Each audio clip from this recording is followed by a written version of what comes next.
I came home to a bottle of Pinot Noir meant for us and found divorce papers sitting beside it like flyers for a pizza place. Lauren didn't cry.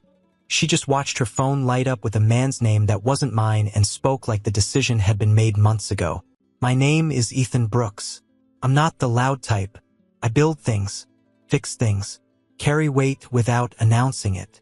That night, I walked into our midtown place with a small bag of groceries and the kind of tired that sits behind your eyes. The apartment was all glass and clean lines, expensive calm. Lauren kept it that way. I kept it running. On the kitchen island, a bottle of Pinot Noir waited in the center like it had been placed for a photo. 2 glasses beside it, and next to the glasses, white paper stacked neatly, clipped, squared off like a contract. Divorce papers, not hidden, not folded, not presented with trembling hands. Just laid out like junk mail you're supposed to deal with before bedtime. Lauren sat on the stool with her legs crossed, phone in her hand. She wore a plain sweater, no makeup, hair pulled back. She looked rested, like she'd already slept through the worst part. I didn't speak right away. I read the first page. My name is typed in clean black ink. Here below it, dates, assets, the apartment address printed like it already belonged to someone else. My hand tightened on the paper. I could feel my pulse in my throat, but my voice stayed flat when it came. What is this? She didn't flinch. She didn't act angry. She didn't even look embarrassed. She just lifted her eyes to me with something close to pity. Detached, polite, already elsewhere. It's time, she said. Her phone buzzed. Once, twice, again. She glanced down. Didn't try to hide the screen. Like hiding would imply guilt, and guilt would imply I still had a place here. I saw the name light up. Grant. I waited for her to add context. For a lie. For tears. For anything human. Instead, she exhaled slowly, like she was choosing words for a meeting. I don't want to fight, Ethan. I stared at her, the bottle, the glasses. Pinot Noir meant to celebrate something. Maybe her promotion, maybe our anniversary, maybe just another Tuesday where we pretended we were fine. How long? I asked. Lauren's face didn't change. That's what hit hardest. Not the papers. Not the name on the phone. The calm certainty in her eyes. A while, she said. Mentally, it's been months. Months. Like I'd been walking around our life, fixing cabinet hinges and paying bills and making sure her mornings ran smooth, while she'd already moved out in her head. I wasn't her husband anymore. It was background noise that still took out the trash. Her phone buzzed again. She didn't apologize for it. She just looked at me like I was late to understand something obvious. And in that moment, I realized the suffocating part wasn't even the affair. It was the quiet fact that she'd already replaced me, and she expected me to accept it with the same polite silence she was giving me now. If you asked anyone outside our apartment, they'd say we had a clean life. Good money, good address, 2 people who looked like they belonged in the same photo. From the inside, it was simpler. Lauren burned through law school like a controlled fire. No wasted motion, no softness. After that came corporate life. Late nights, early calls, constant pressure to be sharper, faster, more visible. I didn't resent it. I respected it. So I adjusted. I became the quiet infrastructure, the guy who handled the invisible logistics so her world stayed polished. I fixed what broke, replaced what wore out, keep the apartment humming, took the calls with the super, managed the calendars, bought the gifts, paid the bills on time without making a show of it. I didn't do it to earn points. I did it because that's what a husband does when he's built like I'm built. That's what made the papers on the island feel like someone had peeled the roof off the whole thing and acted surprised it rained. Lauren watched me read. I set the stack down gently, like I didn't trust my hands. So, I said, this is because you're sleeping with him. She gave a small shake of her head. Not denial, dismissal, like I'd named the wrong department. It's not about that, she said. It's about trajectory. I stared at her. Trajectory. Yes. She said it the way people say synergy when they're trying to sound like it means something. I'm moving. I'm building. And you're content. Content. Slow. That's how she framed it, like it was a flaw on my resume. I'm stable, I said. That's another word for it, she replied, and her phone lit again. She glanced down, thumb hovering, then set it face down like she was being generous. I could taste iron in my mouth. Who is he to you? She didn't hesitate this time. Grant Hale. The name landed heavy. It wasn't some random guy from a bar.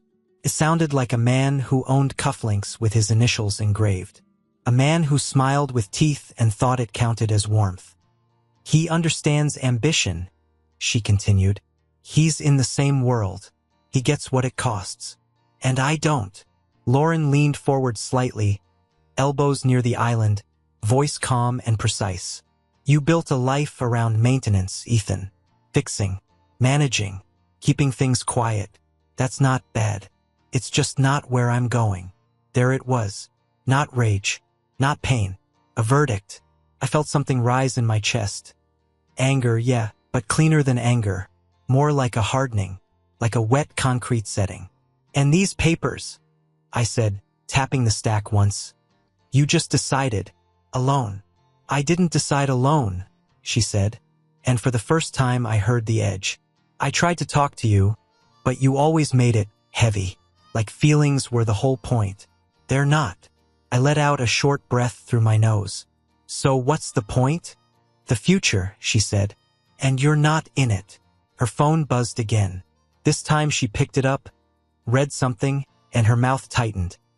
Annoyed, not guilty. Like someone was waiting on her. Then she said the sentence that stripped the room of oxygen. Grant is coming over tonight.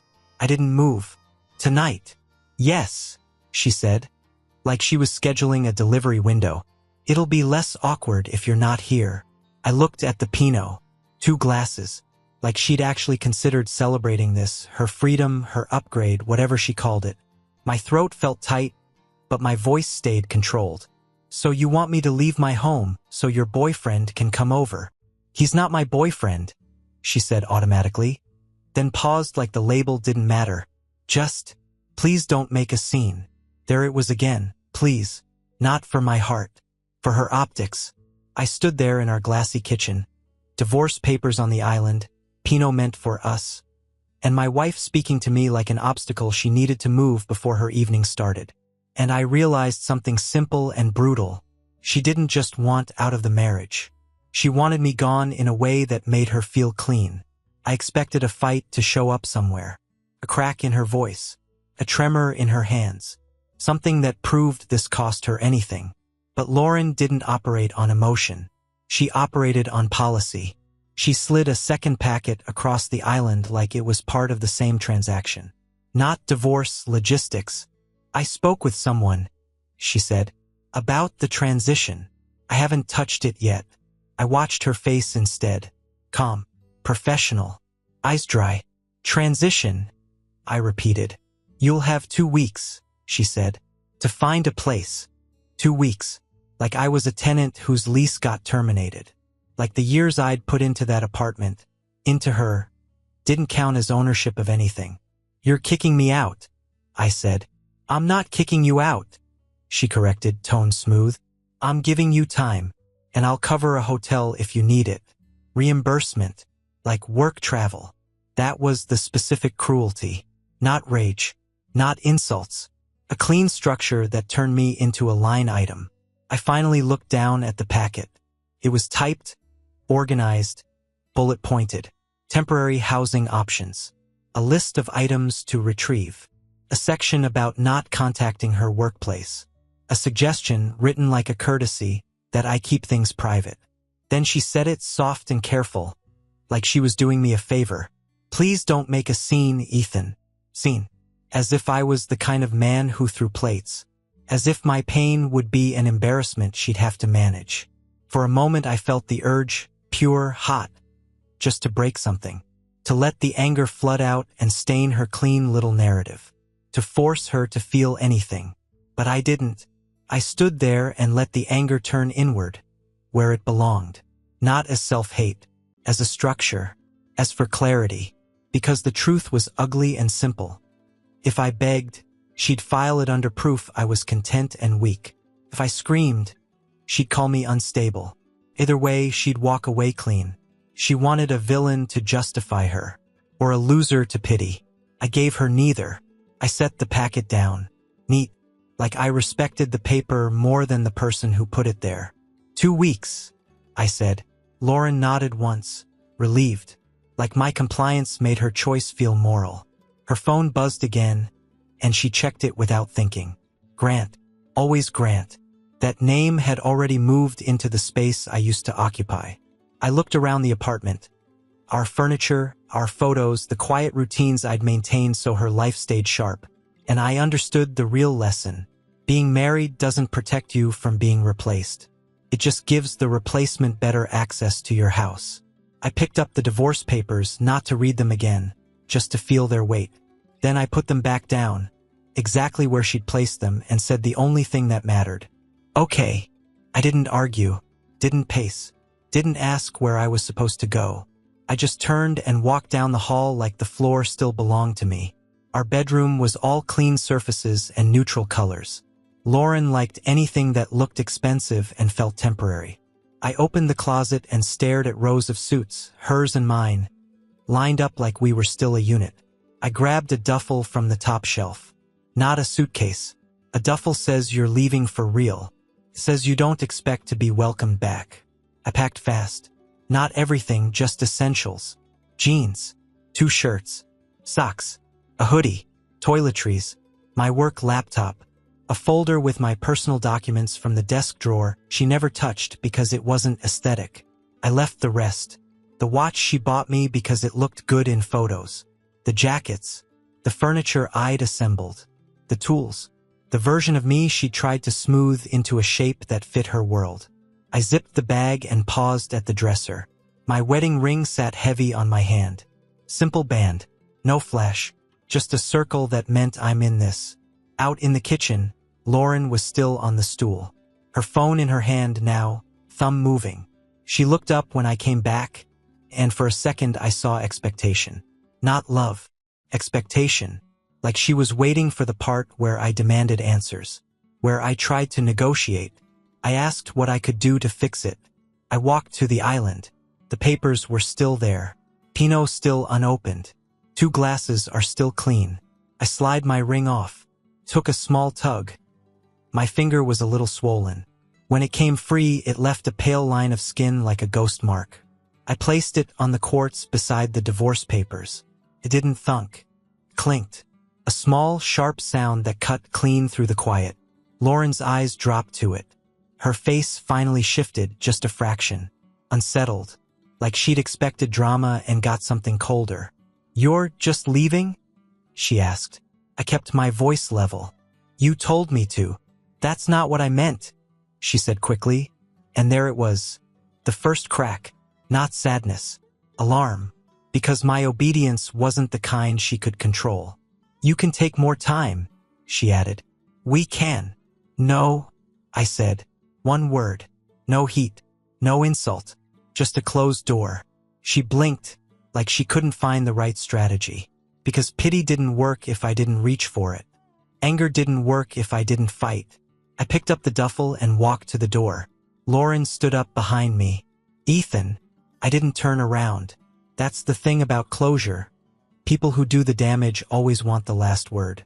They want you to react so they can file you away as a chapter they finished neatly. I opened the door and stepped into the hall. Before it shut, I looked back once. Not at her face, but at the island. The ring, the papers, the untouched Pinot. A marriage ended like a meeting adjourned. Then I closed the door. And at that moment, I stopped being her husband. I became a ghost. 6 months can turn a life into a rumor. I didn't stalk her. I didn't ask friends for updates like a man looking for pain to chew on. I just kept moving quietly, deliberately, until the old life felt like something I'd watched happen to someone else. But Manhattan is small when your circles overlap. Names float. Photos get posted. People talk in that careful way they use when they think they're being kind. Lauren upgraded. They said. She and Grant moved into a penthouse, higher floor, bigger view, more glass. The kind of place that makes people feel successful before they've even taken their coat off. She started hosting dinners that looked like magazine spreads. Long tables, candles, catered plates, too much wine poured into too thin glasses. Loud, status-heavy nights. Lots of laughter that didn't reach anyone's eyes. It wasn't joy. It was a performance. Grant liked optics. That's what one guy said after a few drinks. Optics, like he'd been trained to say it. Grant didn't build comfort. He curated impressions. He corrected people mid-sentence. He kept score on who was in the room and what it did for him. Lauren matched his pace at first. That's her skill adaptation. She can become whatever the environment rewards. But the part she didn't plan for was the daily grind behind the glass walls. She thought she was trading domestic for dynamic. What she really traded was competence for critique. The new place didn't run itself. Staff came and went. Deliveries got missed. Small problems stacked up. The building needed approvals, signatures, follow-ups. A leak here, a dispute there, a contractor who didn't show. The invisible engine she used to have, me, was gone. And suddenly she had to feel every little friction point she'd never noticed because I erased it before it reached her. People said she started snapping more. Not publicly, never that. Privately, at assistants, vendors, at anyone who couldn't fix an issue fast enough. Grant didn't step in. He didn't handle things. He judged how she handled them. He'd pick at details the way some men pick at food. The dinner wasn't good enough because the guest list wasn't right. A weekend wasn't relaxing because she wasn't using it strategically. Even her clothes became a discussion, what message they sent, what room they played well in. Lauren was used to pressure. She'd lived under it for years. But this wasn't pressure that led somewhere. It was pressure that fed itself. One mutual contact told me something that stuck. She kept saying, "I didn't think it would be this loud." Loud. Not the parties. Life. The constant demands. The constant management. The constant proof. Because when you replace a builder with a critic, the house still stands, but it never feels like home. And somewhere in that glass penthouse, surrounded by her upgrade, Lauren started missing the one thing she dismissed when she had it. Quiet function. Loyal competence. The kind that doesn't post. Don't brag. Just make life work. Control is Lauren's real religion. Not love. Not loyalty. Control. 6 months after the papers hit the island, she tried to finalize things. Because in her head, unfinished business is a loose thread. Something that could snag her image. That's what she told people anyway. The truth was simpler. She needed something. A signature. A confirmation. A detail only I knew because I'd handled it for years. So she reached out. First call, straight to dead air. Not voicemail. Not even a ring. Like the number didn't exist. She tried again. Same result. Then she emailed the address she'd used for everything. Bills, travel, last minute. Can you handle this? Messages when her world wobbled. Bounce back. Undeliverable. I heard about it from a mutual acquaintance who still worked in her orbit. The story wasn't told with sympathy. It was like a strange glitch in the system. She can't reach you, he said. Like, at all. Good. Lauren didn't panic because she missed me. That would have been human. Romance. Regret. This was different.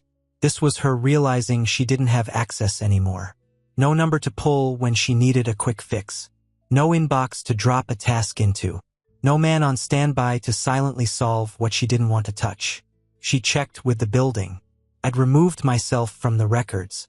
Forwarding address? None. Emergency contact? Dated. Anything tied to my name? Cut clean. She tried through friends. People got vague. People got busy. People suddenly remembered they didn't want to be involved. Grant told her to let the law handle it. That's what critics do. They outsource the mess and call it strategy. But lawyers can't reach a man who chose to disappear on purpose. That's what she didn't understand at first. She thought my silence was sulking. A delay. Tantrum. Something she could wait out until I came back with my tail down. Needing closure. Instead, she found a wall. Not a dramatic wall. Not a vengeful one. Just a quiet, immovable fact. I wasn't available. And the panic that hit her wasn't heartbreak. It was oxygen loss. because for the first time in a long time, Lauren couldn't steer the outcome by picking up a phone. 2 years passed, long enough for my old life to stop feeling like mine. Then the ambitious world Lauren worshipped did what it always does, turned hungry.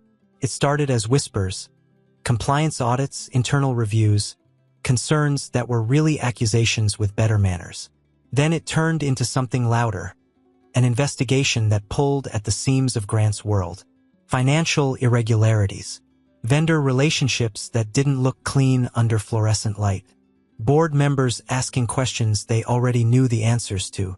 When the board panics, it doesn't care who you are, cares what you can offer it. Something that steadies stock, calms press, restores credibility. A miracle fix. Lauren pitched one. A redevelopment plan, big enough to change headlines, complex enough to look visionary, urgent enough to justify fast approvals. The kind of project that makes people stop asking what happened last quarter and start praising forward momentum. There was only one problem. To pull it off, she needed a firm that could solve impossible zoning problems without begging the city. A team that could walk into a room full of regulators and make them feel like saying yes was their idea. A firm that didn't advertise, didn't chase contracts. I didn't need them. Vector Arc. The name moved around like a private recommendation. Quiet, elite, almost mythic. The kind of operation you only hear about if you've been in the right rooms long enough to learn what actually gets built. And who makes it happen. Lauren had to go through a gatekeeper. No direct line. No receptionist you could bully. No glossy website full of smiles. Just an intake process so sterile it felt like applying for permission to breathe. For the first time in years, she couldn't throw her title around and expect doors to open. She had to submit, request, wait, and somewhere in that process, I like to imagine it hit her. Not emotionally, not romantically, but with that familiar tightening behind her ribs. She was about to ask a faceless entity for survival, and she had no idea whose hands were on the other side of the door. Vector Arc doesn't sit in Manhattan. Manhattan is where people perform. We're in Brooklyn, concrete, steel, quiet. Our headquarters is a renovated warehouse that looks plain from the street and deliberate once you're inside. No logo screaming for attention. No lobby designed for selfies. Just space that works. I arrived early like I always do. Not anxious, prepared. The conference room glass was clean enough to disappear. Table wide. Screens ready. A carafe of water untouched. The kind of room where people feel the pressure of their own importance and talk too much. My team filed in behind me. Calm. Focused. Nobody is there to be impressed. Then the visitors came. Lauren walked in first. 2 years didn't soften her. It refined her. Same posture, same measured pace. Same eyes scanning the room like she was calculating leverage. She wore a coat that probably cost more than my first car, but the cut was sharp enough to be armor. Grant Hale followed, and he looked exactly like his name. Tailored suit, controlled smile, handshake that squeezed just a little too long. They took their seats, and Lauren's gaze drifted across the wall display. I saw it happen, the subtle change. She noticed a set of framing lines on the preliminary boards we'd mounted. Not the content, the signature. A way of balancing negative space. The geometry, the restraint. I used to sketch like that at our kitchen island when the apartment went quiet at night. She'd walk past and barely glance down. Now she stared. Her mouth didn't open, but her throat tightened like something inside her had remembered. Grant started talking before introductions finished. He liked dominance early, claiming the air, owning the room. Vector Arc, he said. We appreciate you making time. We're looking at an accelerated timeline, and we need partners who can operate at. I raised my hand. Not rude. Final. We'll start with the numbers, I said. My voice came out even. Controlled. No warmth. No edge. Just a fact. Grant blinked, thrown off for half a second. Lauren's eyes shifted to me as I spoke, then lifted fully when she realized who the voice belonged to. I watched recognition hit her like cold water. Not a surprise exactly. Dread. I stood at the head of the table, remote in hand, and finally gave them what they came for. My name is Ethan Brooks, I said. I'm the director here. Silence landed heavy, the kind that presses on your ears. Lauren didn't move. Her face stayed composed, but her eyes did the math fast. Too fast. Grant recovered first because men like him always try to. "Director," he repeated, smile tightening. "Interesting. I wasn't aware. You wouldn't be," I said, and clicked the screen. Their proposal filled the display. I'd already marked it up. Every soft assumption, every optimistic projection, every place they were trying to buy time with language. I didn't look at Lauren when I dismantled it. I looked at the work. "Your timeline is unrealistic without regulatory concessions," I said. "Your contingency is cosmetic. Your capital stack is fragile. And your risk exposure is generous." Grant leaned forward, jaw stiff. "We didn't come here to be lectured." "No," I said. "You came here because you're cornered." That landed. Even Grant felt it. Lauren finally spoke, careful. "Ethan, we didn't know." I met her eyes for the first time. There it was. The woman who'd laid papers beside Pino like trash mail. The woman who had called me content and slow. The woman who told me to be gone so her upgrade wouldn't feel awkward. Now she was measuring every word like she was walking across glass. "I know you didn't," I said. Then I pushed the terms across the table. Not revenge theater. Not a dramatic monologue. Just business reality with teeth. Vector Arc would take control of the core approvals process. Vector Arc would have final say on design pivots. Vector Arc would require disclosure access to financial records. And if they failed compliance standards, we walked publicly. Grant read the first page and his face darkened. "This strips us of control," he snapped. "It strips you of illusions," I replied. Lauren's hands rested flat on the table, perfectly still. But I saw the smallest tremor in her fingers when she realized the truth. She wasn't negotiating with the husband she erased. She was sitting across from the man who replaced her, in the only language she respected. Outcome, leverage, terms. And for the first time since the night on the island, she had nothing in her voice but the sound of a door she couldn't open. Their world didn't collapse in one dramatic day. It bled out in controlled leaks. Boards don't yell. They remove. Grant tried to fight. He threatened. He postured. He played the same dominance games he tried in my conference room, only now the room was full of people who didn't care about his tone, just his liability. When survival gets tight, loyalty becomes math. Grant got sacrificed. Not in handcuffs, not on the evening news. Just quietly shoved out of the frame so the company could claim accountability without admitting how deep the rot went. Lauren survived, barely. The kind of survival that costs you pieces. Reputation scuffed. Authority reduced. Smiles thinner. People still invited her to places, but not with the same warmth. Not as a queen, more like a cautionary story that could still be useful. Vector Arc did the work. We stabilized the redevelopment. We cleaned what could be cleaned. Then we stepped back exactly the way we always do. No applause, no interviews, no need for credit. That's what builders understand. Attention is expensive. I was leaving the warehouse one night when I saw her. Not inside. Not in a boardroom. Not protected by titles.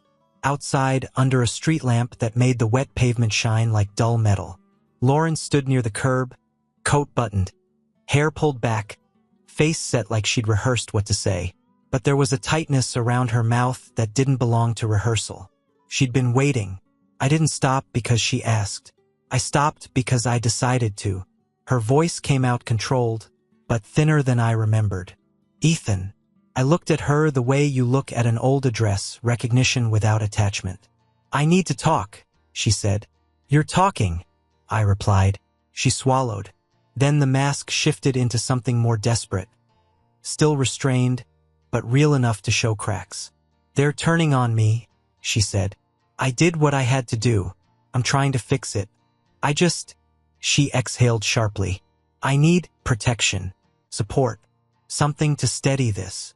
She didn't say "I miss you." She didn't say "I'm sorry." She was asking for a shield, for a man to stand between her and consequences.